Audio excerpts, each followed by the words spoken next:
My name is Monica Harden. I'm a biological science technician. We're at the Perdido Key area of Gulf Islands National Seashore. We put up enclosures. Those birds were lease terns. They are a protected species. They nest in the national park every year. We try to put up the signs in a way to kind of give the birds a buffer so that they will stay on their nest if somebody walks up to read the sign or anything like that. We try to give them a little bit of space so that they can stay on those nests. If they're off the nest for too long, their eggs can be exposed to the extremities and they can not make it.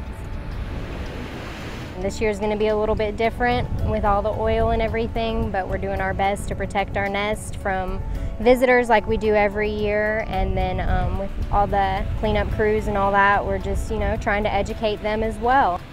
As the oil from the Gulf spill makes its way to the coast, cleanup crews work the beaches. Here, oil threatens more than the season's tourism dollars. The backbone of the region's ecosystem is at risk. The word catastrophe is right on the mark as far as the effects of this oil spill incident on key fundamental and cornerstone resources in the park, especially from our standpoint, marine resources. We're 85% marine, in which 85% of our boundaries are basically underwater. Even with the spill capped off, the many thousands of gallons of oil already in the water have to go somewhere. For that reason, the cleanup efforts of the Park Service and others will continue for many months. With what's occurring right now with the oil spill, some of the effects that may happen within subaquatic vegetation, seagrass is a very important habitat to our park, of which a lot of biodiversity and a lot of wildlife depends upon.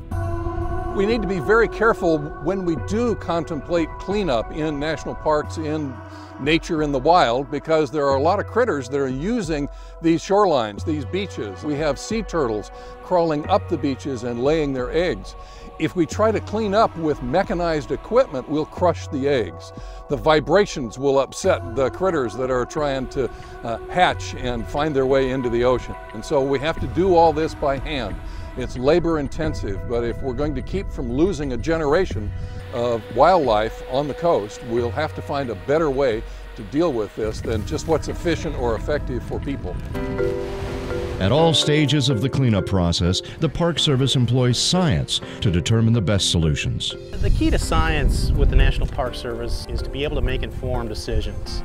We've had a sea turtle and shorebird management, inventory, and monitoring program ongoing now for 15 years. So with pretty high degree of confidence, we're able to tell where sea turtle nests and shorebird colonies will become established. So we can actually plot those areas on environmentally sensitive index maps, and that as access for cleanup purposes are identified, we're doing that in such a way it doesn't jeopardize those species. Certainly our guiding principle as we contemplate cleanup activities and damage assessment studies is to do no harm. Do no harm to the environment.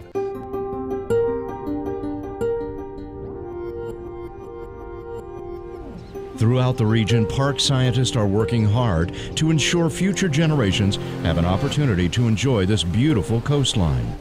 The cornerstone to the agency and the mission is to preserve and protect while also providing the enjoyment for future generations and for people to visit the park. From the science perspective, it's very important to make sure that we had a set of baseline conditions so that we knew what those conditions were before there was any effect from oil. That serves as just that, our baseline from which we can measure and detect change over time. If there's a silver lining to this situation, it may lie in connecting people to the national parks. One of the things about this event, about this incident, is that it's a challenge to take care of nature.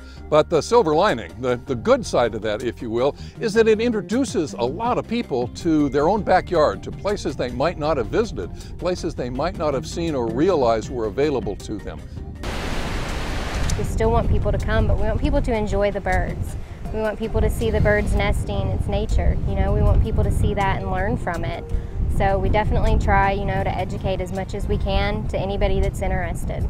Most people think it's very neat to see a little, chick running around, or a sea turtle hatchling, or, even a sea turtle nesting.